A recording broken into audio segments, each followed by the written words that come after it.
The more you move, the stronger you get.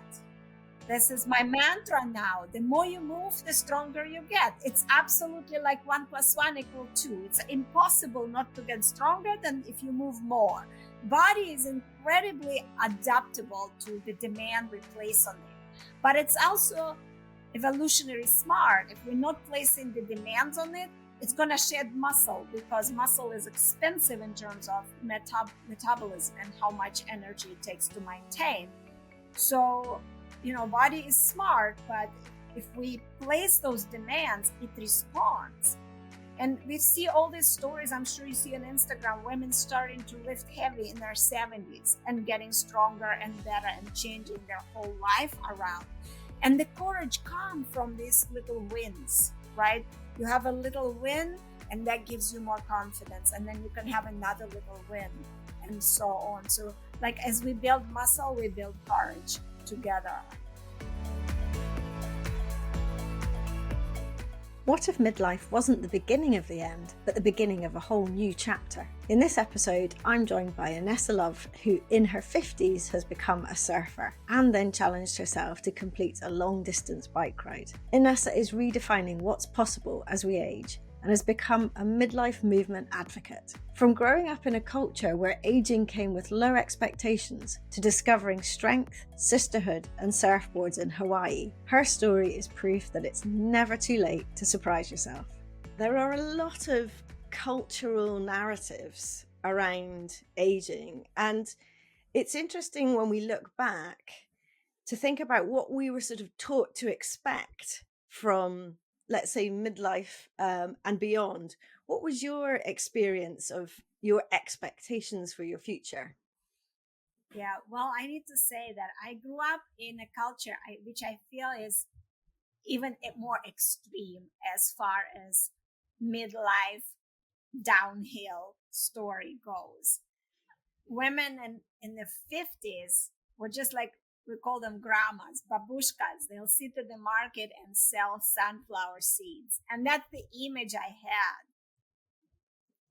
In my culture, nobody really exercised past maybe 20s, maybe 30s, and that people stop.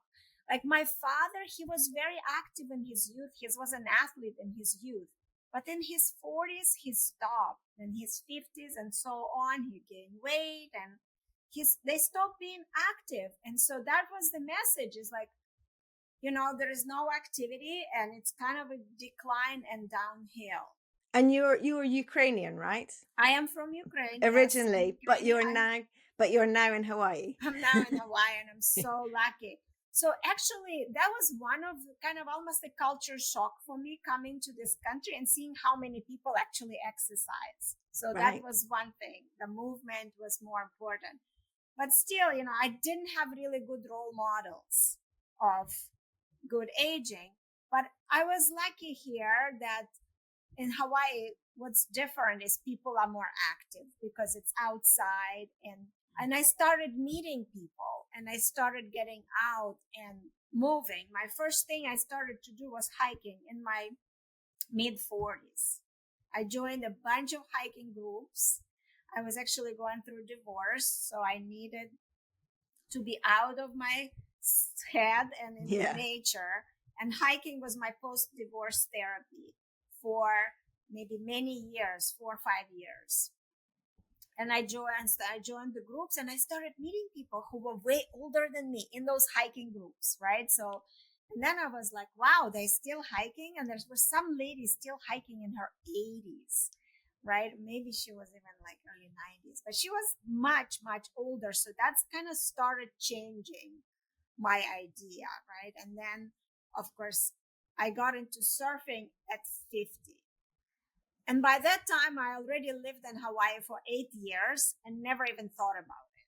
And now I'm just like, how did I miss a whole 8 years of surfing? But things happen when they happen. So I never thought one can learn surfing in their 50s because it's like a young male sport. It's a sport that's traditionally associated with young men who are in great physical condition. Maybe now more young women surf, which is amazing. but like starting to learn something at 50, I would not have believed if it was possible. And what gave you the courage to first try? Because obviously you must have seen it being Hawaii. I presume there's surfing everywhere. You must have seen it around you a lot, but obviously just not identified with yourself in that image. And therefore, so what was the trigger that Yeah, made it you was have a actually, try? I have a friend who invited me to take a surf lesson together, and she was only a couple of years younger than I, so about my age. And I say I'm lucky because it was COVID, so there was nothing else to do, and they closed hiking trails in Ah, Hawaii. Like during COVID, we couldn't go hiking.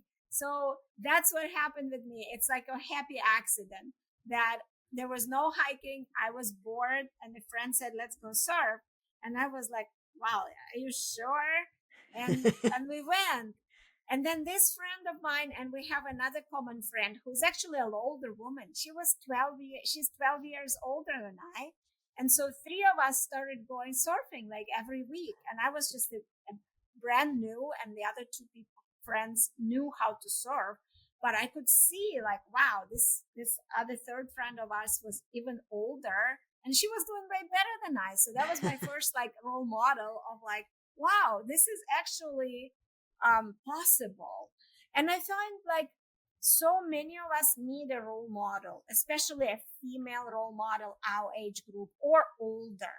yeah. That's what I've realized, and I've now been searching actively for people who I consider my role model, because without them, we fall back on this old story that you are downhill, Yeah. and and And you just there's start crocheting, and that's it. That's all you can do, right? and there's so much around us in, like I was saying, this sort of cultural narratives that we aren't seeing older people being active. How many older surfers, midlife plus surfers, female particularly, do you see represented in the media ever? Right. Oh, I don't think I have ever seen it. And that is the reason that when I saw your amazing Instagram account, Sassy Silver Surfers, everyone go and follow it, thank I you. thought, wow. And obviously your main message was sort of saying this is whatever age, representing a whole variety of different women. And I have to admit, I was like, that's amazing. That really is incredible, because it takes some level of mobility, agility, fitness, and so on. But why not? Absolutely, but why not? So I find that very inspiring. And obviously that's the reason that you are promoting your message Yeah. right now. And what a great way to do it. Yeah, absolutely. So when I started surfing, after we were sort of done with my two close friends, and after like maybe a year, I started going on my own sometimes. It took me a really long time to really get into it. I just was going for social activity because there's COVID, nothing else to do. So I would just go hang out with my friends. And I was terrible at it at first. If it wasn't COVID and if it wasn't two of my friends, I would not have stuck with it. It was hard. I cannot make it sound easy. Surfing is challenging. And I've heard it from so many women. It's a challenging sport, and yet it's possible, right? So everything is possible. And this just reminds me of a recent reel of yours where I was looking through the comments and people were saying, I'm surfing when I'm still laid down on my board. I'm surfing if I'm just on my knees.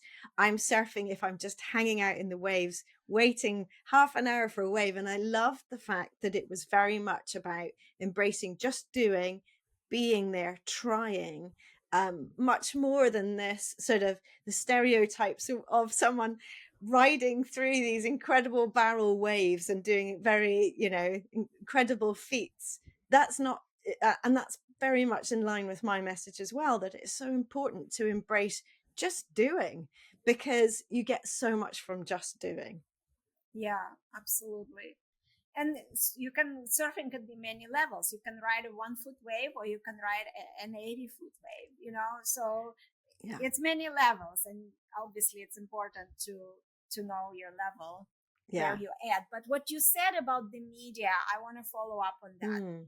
So when I started surfing and looking around, when I was no longer with my two friends, I started sort of seeing who is around me. And occasionally I would see an older woman surfing, and now I would have this kind of desire to meet them and to learn from them, because I was maybe subconsciously or consciously looking for role models.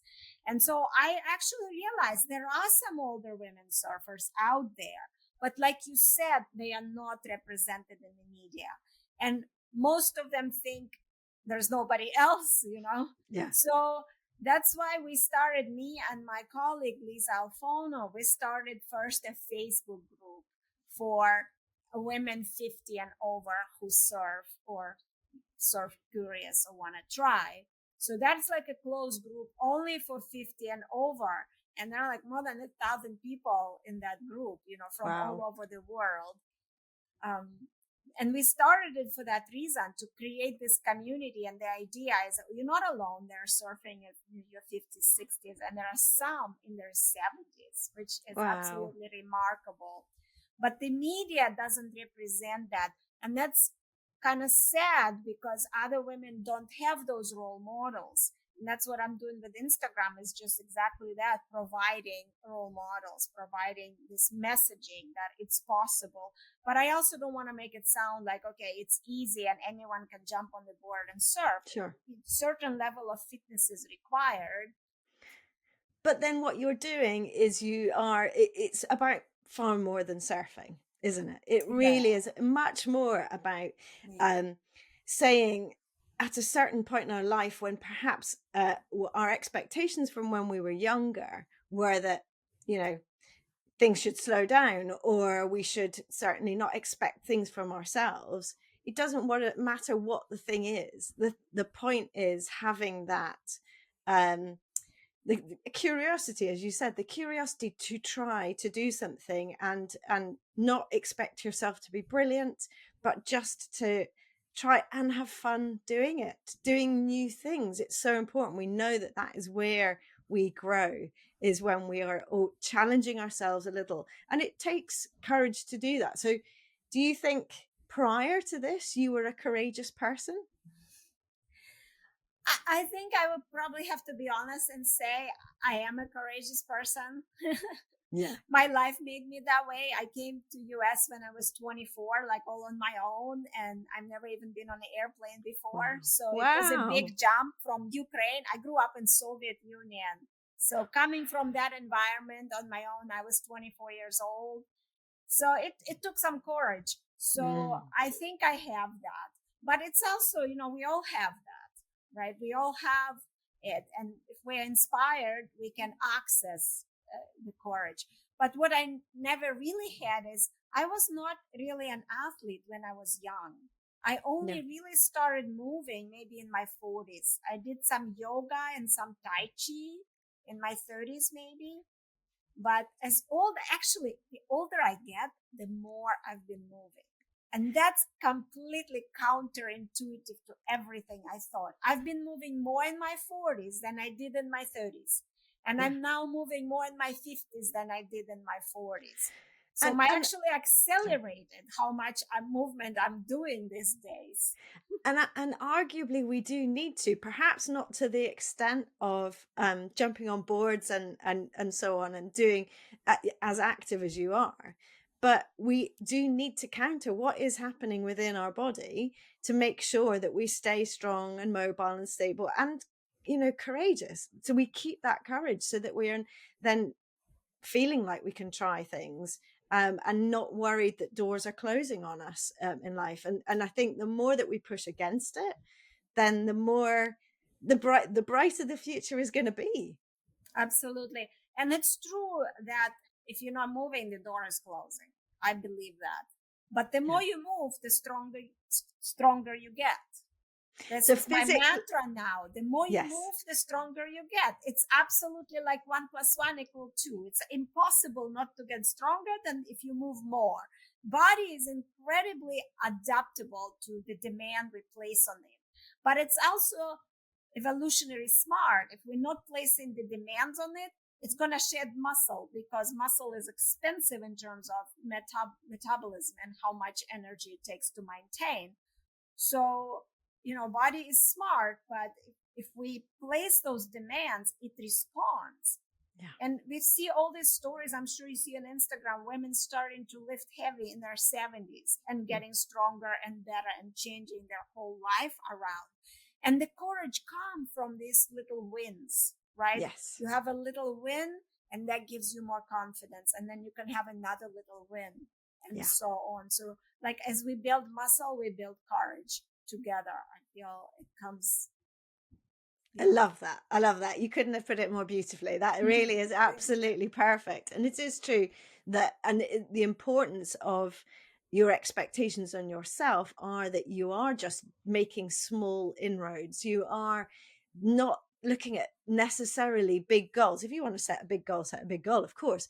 But for most people, it's not about the big goals. For most people, it's about how can I just take a few steps forward, and how does that make me feel? And they're getting that lovely feedback loop that actually I did that. I'm impressed by myself. I managed that, when actually I had something on one shoulder saying, no, you can't, this isn't for you. And then you've got the other one saying, no, I did this. And I think that's all through life, isn't it? That's as a child, that's when we're growing up, that's how we learn. But that's where learning comes from. And there's nothing to say that when you're older, you can't keep learning. And I think it's the most important thing is that you do, because that curiosity, that learning brings the opportunities. Like you're saying, someone said to you, do you fancy going surfing? But you said yes. You said, yes, I'll try, because you had enough curiosity and interest. And look where it's taken you. And you never know where these things are going to take you. Yeah, absolutely. Trying something new one day can change your life, right? Yeah. Just like one living decision, proof. One decision to try something new can absolutely change your life. And since then, so you've obviously built a bit of that courage and that muscle, because then last year you decided to go on a big bike trip. Tell us about how that all came around. Yeah, so building that little bit of confidence muscle, and I was feeling stronger, right? I from surfing and doing so much activity, I was feeling stronger. And that's another kind of somewhat random thing that happened to me. I'm really lucky with these happy accidents that's that happening to me. I wanted to go on a trip with my son. He was 20, and he wasn't super enthusiastic. You know how he's 20 years old. But as he was growing up, I would take him on a trip every summer. I'd take him to Ukraine. I'd take him to Nepal and all over the world. So we took every summer, because I felt like that was important for me to show him the world, because I grew up in Ukraine. I didn't grow up in America. So I wanted him to see the rest of the world. So I wanted to go on the trip, but he wasn't really keen. And I tried different ideas, like, let's do this, let's do that, let's do hiking, let's do lake, let's do go to Poland and volunteer with refugees. And he was like, no. And then I said, how about bike trip? And he's like, okay. So you have teenagers, right? Yes. So you're like, know okay. how they are. So I like, oh, okay, yeah, let's do it. So I find this bike trip, and it's 250 miles in 1 week. Now, I'm an active person, and I bike to work 3 miles round trip. My work is really close. And I thought, I'm an active person, right? But going from 3 miles to riding 30 miles a day, it's a big jump. So I jumped on it, and I had a lot of hesitation, and I had a lot of doubts. And at first, to be really honest, I thought I'm going to rent an e-bike and my son can ride the regular bike. And then I'm like, no, that's lame. I'm going to train. So I trained for 3 weeks before the tour, and I started riding my bike. And I first rode 15 miles. My first test ride was that's all I could do. And on the trip, we needed to do 30 to 50. So I had to slowly train and build it up. And in a few weeks, I was able to build up to 50. Now, I cannot say it was easy. I had to completely dedicate my 3 weeks because I was on summer break. I teach university, so it was summer break and it became my job. And there's something else about me is I like a good challenge. I really like a good challenge. And that was a really good challenge. And I kind of completely plunged into that. And slowly I built up to 50 miles. And then I went on the trip with my son. And it was difficult, but I did it. And it made me stronger.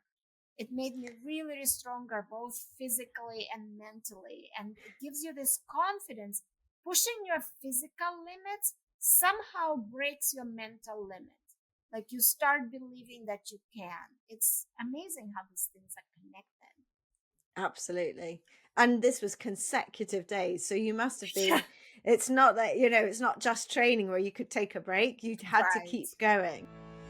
I hope you're enjoying the conversation. I'm just taking a quick break to ask you a question. Have you started to notice that the everyday things you used to do without thinking, like getting up off the floor, lifting the shopping, or hopping over a stile, now take more effort than you feel they should? Well, if your answer is yes, you are far from alone.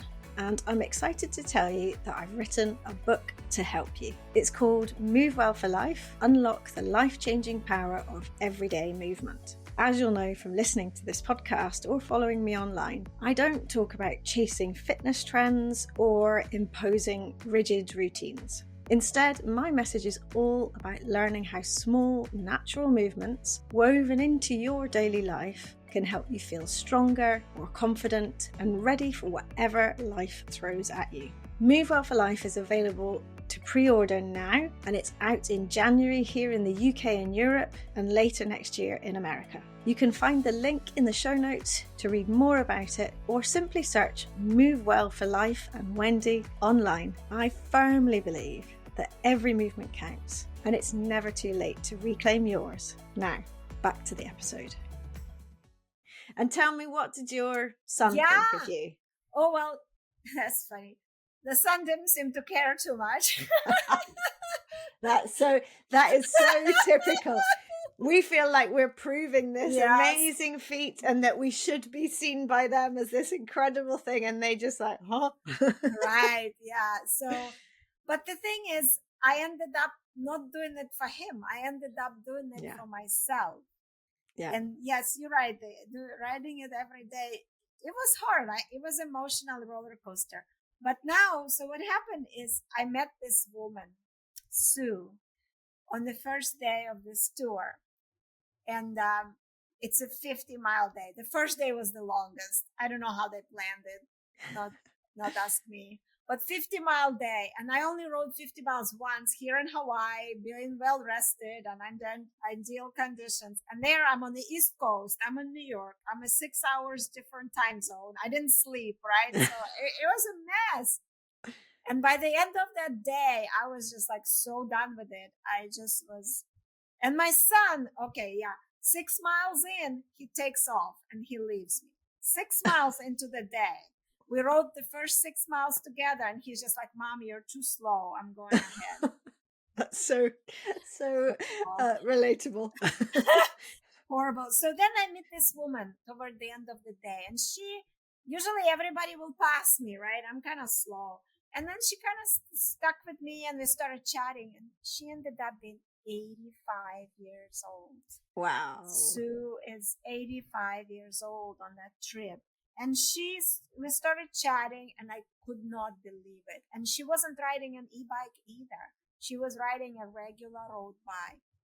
And then that last hill, there was one more hill to go and we started up the hill and she just went and I fell behind. She really she passed me on that hill. She was over the hill and I was still in the middle of it. And that really that moment I feel like changed my life because I saw what's really possible. Not just surfing in your 50s, riding in your 85, like that. So that became my obsession. I need to meet her. I need to get to know her. Good thing it was 6 more days. So I rode with her a lot and I learned about her and what she does and how she does it. And the main thing is, maybe you're gonna like it, is just to keep moving. Yeah. She has Yeah. no other secret. She just keeps moving, which sounds simple, but it's not easy. And what's not easy about it is the level of intensity that is required. Because Sue would ride 30 miles 3-4 times a week. Wow. That's a lot of miles. That's like 3 hours, 3 to 4 hours riding 3 to 4 times a week. So that's a lot. So it doesn't come easy, but the recipe is really simple. Just do it, right? Just keep moving. Yeah. And look what she can do. And I think that's the point, is not, as you say, so it's not excessive, it's maintaining your capability. And probably it's harder to maintain that as you age, but if the outcome is that you feel good, that you're really living life well, that you're not ill, you're not, causing, you're fully independent, then all of those things, I want them. I want that to be me. Those are my goals. I really want to. I've just, as we're recording this is in July. I've just been in hospital to see my mum, who fell off her e-bike. She's 80 and she was e-biking in France, and she fell off and she broke a bone in her pelvis. Her attitude is unbelievable. And I hope by the time this podcast comes out that she will be absolutely back to normal. I'm sure she will be. But walking around the hospital and seeing the people around me, and hospital for me is not a place that I ever go. So I don't get to see that. It's only on TV or whatever. And it just makes you think, I just don't want that for me. And we want to do our best. And the same for mum. She's been impressing her physio because she can sit to stand much quicker than he thought she could. And she said, but that's because I've been getting up and down from the floor, like you told me, Wendy, I've made her understand and embrace the importance of, and just celebrating the ability to move. It's incredible what the body can do, but it is also incredible how fast we can lose it if we don't celebrate that and prioritize it. And I think what you've been saying, particularly about Sue, about yourself, is that you've shifted into the mindset that as we age, it needs to be a high priority. It needs to be up there, even if it hasn't been. And just because it hasn't been doesn't mean it can't shift up the way. And let's not wait until there's some kind of scare to make you, and that was me. I was in pain at 40 for years, and that was me. That was my scare. And I needed a scare, not to get me active more, but to really embrace the importance of what I have and how I'm going to then look after that and treat myself for the rest of my life. And it hasn't taken a scare for you, but potentially the whole COVID thing was, and the fact that there were a lack of people around meant that it brought you into it, but then you started to see these people. So I have a role model in my mum. She may not be a surfer or biking lots and lots of miles, and she may not get on her e-bike again after this, which I would understand. I hope not. I hope she will have a try. But that, as you're saying, the point is to see ahead and see the positive outcomes in people. Tell me, what was Sue's sort of mindset about this? Did you talk with her about why she does this? Oh yeah, absolutely. I'm actually wrote a whole memoir about this whole bike experience, about my deciding to do it at 54, taking on the training, going on a trip, and this whole drama with my son, and then meeting Sue. And there were other women who I met along the way. She wasn't the only one. She's the most extreme one. So her attitude is incredible.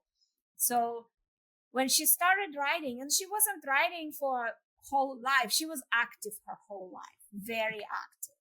And she was only started riding a road bike in her 70s. Wow. And then she went on the first bike tour. Apparently there's a whole this subculture of people who go on bike tours. They would bike, like from one place to another on a bicycle, or just go around like tourists, but except on the bicycle.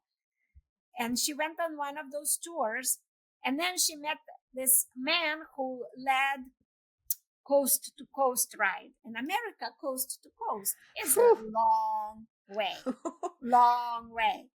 And she at first thought, are these people nuts to do that? She was in her 70s, late 70s. And then the next year she did it.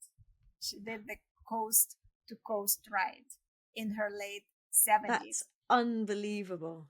And what she told me is this, and it's a quote, like, if you believe you can do it and you want to do it, you will do it. Yeah. And that's her mindset. It's absolutely like, I want to do it, I can do it. I'm going to do it.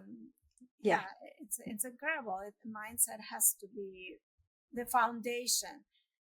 In fact, on my Instagram, I posted today this quote by Henry Ford that I love. You know, this one, if you think you can, or if you think you can't, you are right. Yeah. So whatever we think, we are right. So Sue thought she can ride coast to coast. Wendy, it was 56 days of riding bicycle. Do you know, that just makes me think about my bum, my bottom. Ouch. Only 6 days they had off. So out of 56 days, it's basically 1 day a week. So you ride for 6 days and then you take 1 day off. It's incredible. And they were miles and miles.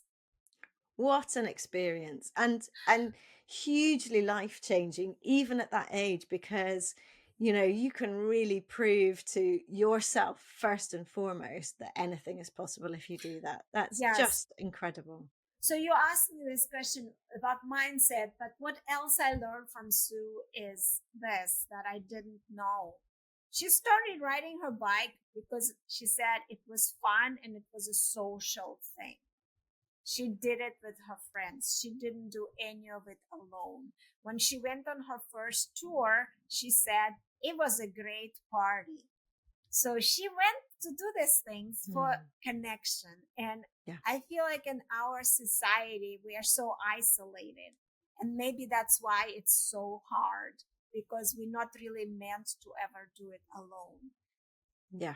Exactly. And that's one of the reasons that I'm having this community and trying to meet more women and trying to create that. So it's hard to do alone. And it's much easier when you have even just one friend. Just one friend, then you can do things with. You find that too, like people that are moving with just at least one friend. Absolutely. You know, a basic example is when you, instead of choosing to sit and have a coffee with a friend, you go for a walk. And it's a simple thing. And when you're walking on your own, potentially some people, I could walk for a long time because I just love getting lost in walking. But some people find it a lot harder because it's taking time and, you know, is it really doing enough? Which it really is. But then when they walk with someone else, the time just passes. It elevates the conversation. It's not so intense. You're experiencing nature and so on. So there's always so much more when you do something with someone like that, and you just connect in an absolutely different way, because obviously the blood's pumping as well. It's a much more positive experience. But so I go paddleboarding with some friends, and I wouldn't paddleboard on my own, and I only go paddleboarding. I don't go that often, always in the summer. I'm not a winter paddleboarder in the UK. It's just too cold. And it's the laughs and it's the joy, and you're just moving. The moving is a byproduct, and yet you come away feeling great because you've really moved your body, but you've, as you say, you've connected with people. And I think particularly as we age, that's all the more important, because isolation is a thing as people age, particularly once people have retired and have less opportunity to meet. What I love about your situation was that particularly nice and early, you thought, right, well, I am starting to need to connect to people because I'm in a new place, I'm divorcing and so on. So you joined hiking groups. And I think that's the hardest leap sometimes. The hardest leap is to have the courage to go. But I would always say to people that there's always going to be someone like you there who's done exactly the same thing. And I have never been into particularly a movement-based group where it hasn't been incredibly welcoming.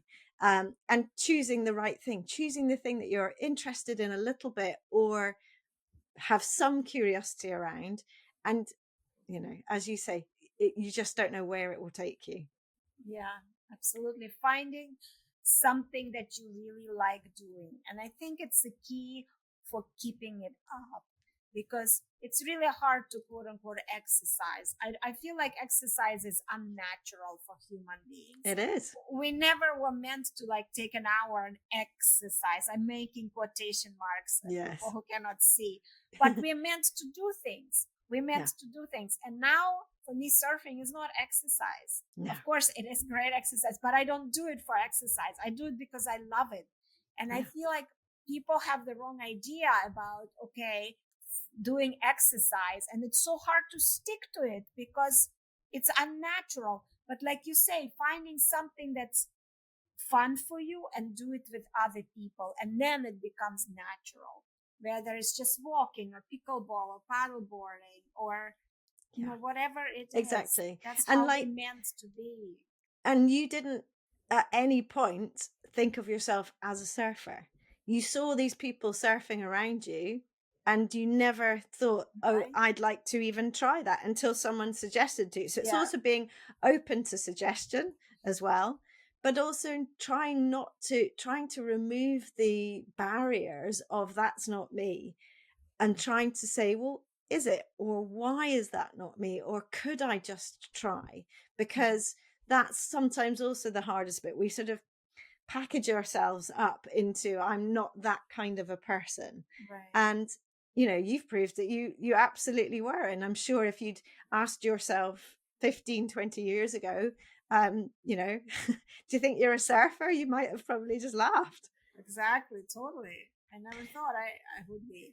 But I think that's why doing it with a friend, right? It is intimidating to start something new on your own. Like even I remember the first time I showed up for this hiking group, knowing nobody. And there were like 20 people there who were all hikers. And I wasn't. I just showed up. And I even brought my dog when they weren't supposed to be dogs. So it was a bit awkward. It is a stretch to do something like that. Now, if I had a friend to show up with me, that would have been a lot different, right? I would have been, I'm glad I did it, but it is true that starting something new could be intimidating. But that's why we need to do it together. We need to find a friend and help each other. And so like sharing this message with a friend and like, let's do something together. Let's explore the world. Like there's so much to explore. Yeah, absolutely. And tell me a little bit about the surfer group. Tell me about some of the women that you have met through surfing locally and also through the group, and any of their stories. Yeah, so there's so many. One woman I surf with here, she's in her mid 70s, and she was one of my early role models. And through the group, we have women, as I say, from 50 to late 70s who still surf. And one woman recently said, I am happier in my 70s that I started surfing than I was in my 60s. She surfed as a young woman in her late teens. And then life took over, she didn't for, from 20 to 70, 50 years. And then in her 70s, she picked it up again. And now she said, I'm happier in my 70s than I was in my 60s. And that is unbelievable to me. That someone could say that and feel that. And wonderful. Imagine that as everyone's like we talked about expectations for the future. There's so much sort of negativity about aging full stop. And how it's, downhill, my air quotes. And listen to that. That sounds, I want that. Absolutely. And I want that too. And that's my ambition now is I don't need to ride big waves. I just want to ride them as long as I can. Like, my ambition is to be one of those women who gonna be Yeah. in her 70s riding waves. Yeah. And do you get any are people surprised to see you surfing? How does the surfing community at large accept you? Now, that's a good question. I feel now that in Hawaii, it's maybe a little bit different because it's just surfing is everywhere. It's just such a strong, segment of society. Um, I usually feel quite accepted, and then sometimes maybe on there is a bit of localism. People think, okay, well, this is our break and we shouldn't be here. So there's a little bit of that going on, but it's not a predominant experience. Predominant experience have been pretty like open and I wouldn't say welcoming as is, oh, here's this new person, come and join us. You need to kind of like get to a certain level that you can join the line, Okay. right? So it's been mostly good experience, I have to say, with some very, very occasional sort of bumps on the road, but they happen anywhere. Yeah, exactly. In anything. So what do you think? So you've talked about the fact that you've written a memoir and you're currently trying to find publishers for that. Is that correct? Yes, I am. Yes. The plans are to find a publisher for it because I think it's a really good story. And the subtitle of my memoir is Redefining Midlife. Redefining Midlife. Absolutely. Redefining midlife one hill at a time, because it was that hill that first, when Sue passed me on that hill, that totally was like redefined my whole idea of what midlife is. And as you are on here, you're trying to also spread a really positive message about aging and, as you're saying, redefining people's expectations of what's ahead of them or what's right now and what their capability is right now and the fact they can build up to it.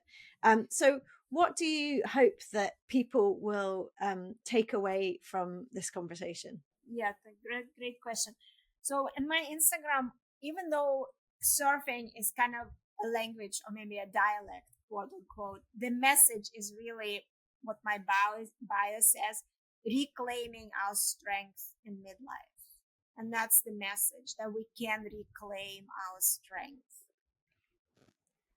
in midlife. Both physically and mentally. Oh, I love that addition. Absolutely. Since we've talked about my mindset. So that's really my mission, is about that, promoting the idea that midlife actually can be a time of finding or reclaiming our strength. And another thing I strongly believe is, well, what I said earlier, the more you move, the stronger you become. There's just inevitable. You can improve at any age, no matter where you are and what level you're starting at. It could be low. You can improve. You're absolutely going to improve because that's how body is designed. The more we move it, it's going to rebuild the muscle. When we break down the muscle, it rebuilds it. It rebuilds it in a stronger way. So absolutely reclaiming our strength. And no matter where you start, you're going to get stronger. Those are my two messages. Yeah, it's brilliant. And it's absolutely true. And I think particularly from the perspective of our expectations that you can't do that. I think there's a lot of messaging around the fact that we're not capable of that. But you just have to look on something like Instagram or other social channels are available where there are, especially when you start to follow someone like yourself, it's incredible how many other people. I'm constantly inspired by some really amazing stories of people doing big things. Obviously, the big things often are the things that get a bit more airtime. But the point is not that it's not that they're superhuman. A lot of them have, like you have talked about in various examples today, that they've only started something later in life. It's not that they've been athletes all their lives and kept it going, kept the bar high. It's that they've decided this is what they want to try and do. They've been curious. They've, tentatively taken some steps, and it's taken them to somewhere that they would never have expected. And that's possible for everyone. For everyone who has not having the limitations of certain things in their lives. But even so, even if they have any movement of any kind, as you say, improves you both mentally and physically, regardless of what your restrictions are. Anything is better than nothing. And I think someone said to me the other day, sort of, what's the best thing that you can advise? And it's just do more than you're doing today. Do more tomorrow than you're doing today. And that simple lift makes so much sense to me, because then it's possible. It's always possible. Absolutely. It's been absolutely lovely speaking to you, Inessa, and keep up your amazing work with your community. I will be following and smiling. There is not a wave near me. I'm as far as you can be from the sea in the UK, and finding a wave is an impossibility. But you have made me think I would like to give it a try. There's a place called The Wave down in the southwest. That's one of those sort of artificial places that creates the waves, and you can go and have a lesson. So you never know. Cornwall. I hear a lot of people surf in Cornwall. They do, yeah. Which is I don't know a beautiful how far park. it is from you. But, it's a few hours, but it's a beautiful place. So yeah, absolutely. I have some women on my group that are from there. Really brilliant. Yeah, so now I'm learning about surfing from all over the world. Yes. Well, now you need to start touring the world and interviewing amazing women. Yeah. Thank you so much. It's been I'm honored to be on this podcast with you and speak to you and share my message and learn, share your message. And thank you. Well, no, brilliant message. Keep going. And I look forward to reading the book when it comes out. Thank you, Wendy. I hope you've enjoyed listening, and if you have, you can help by doing 3 things. First, press the follow button to tell podcast platforms you want to listen again. Second, please give the show a 5-star rating and leave a review about why you liked it. And third, I'd love you to share it with friends and family or on your socials, for which I'm truly thankful. Finally, if this podcast is making you want to start reclaiming your own movement, join me in the Reclaim Movement membership for classes, both live and by replay, and countless videos of mini movement breaks to add into your daily life, covering practical and fun, important natural movements.